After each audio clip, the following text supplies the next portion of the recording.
Welcome back to another video. So this one is my daily.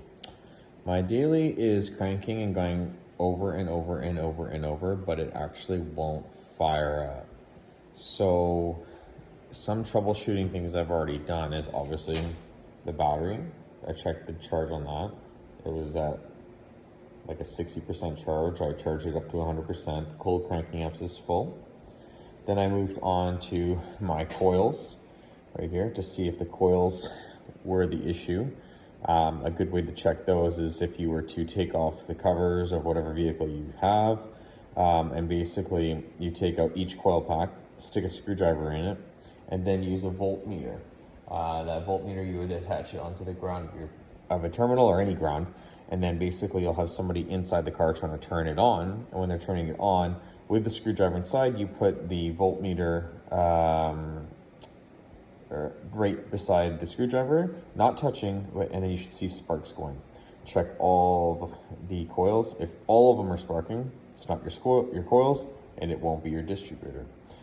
After that, check your fluids, oil, transmission, coolant level. Right now, what I'm actually going to be doing is I'm going to be doing my EGR. I'm going to clean that up because I've never touched it. So hopefully I'm cleaning that up. I have replaced the spark plugs just now. And then I also have an ignition switch. A lot of people are saying that their Preludes, they've been having issues with cranking, and it's quite a common problem. But this ignition switch, which is located in the steering wheel area below the steering wheel column. This is it right here. There is 2 bolts here, and then there's like one funky one that's kind of sitting here, which is like an anti-theft thing. So again, in case you can see on the camera, you got 2 bolts here, which are the easy ones, and it's got some weird funky ones sitting on one of the sides here. On the OEM one it has it, but this one appears like it doesn't. So that's the next thing I'm going to try. But yeah, so I don't know, I'm getting kind of lost here with diagnostic. Thank God it's my vehicle, so I can spend time doing this, or a shop would be charging up the yin-yang. Yeah, but basically, battery was checked on full. Distributor cap is fine because the coils are sparking. Checked every single coil. I replaced my spark plugs. My spark plugs were pretty gross.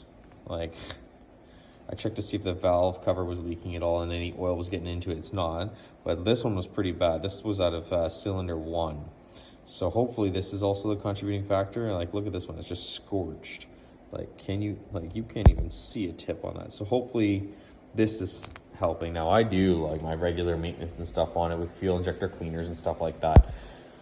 So who knows? But yeah, that's kind of where I'm at. I'm gonna clean the EGR right here. It's just 2 10mm bolts comes out, and then you just clean it up with a carbonator cleaner.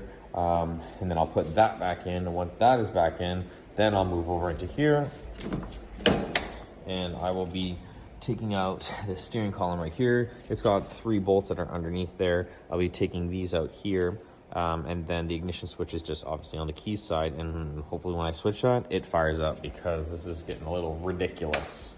Anyways, I will update you on the next video, so keep watching. So I've taken out the EGR, and I forgot to show you beforehand, but this, you couldn't even see the hole. It was so clogged up in here. And then down there, it's just clogged. So I'm gonna clean that up, and how you would remove this is there's a line right in front of it, right there, this line.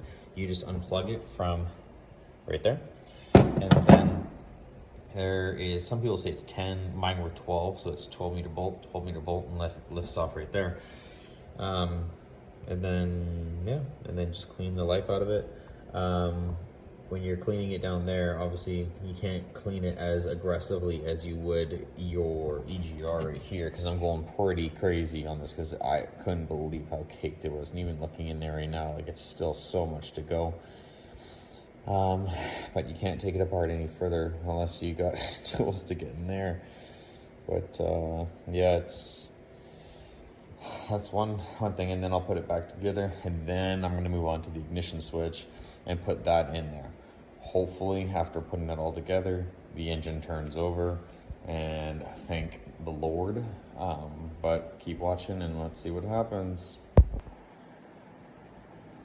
All right, so I stopped and changed the spark plugs, cleaned the EGR.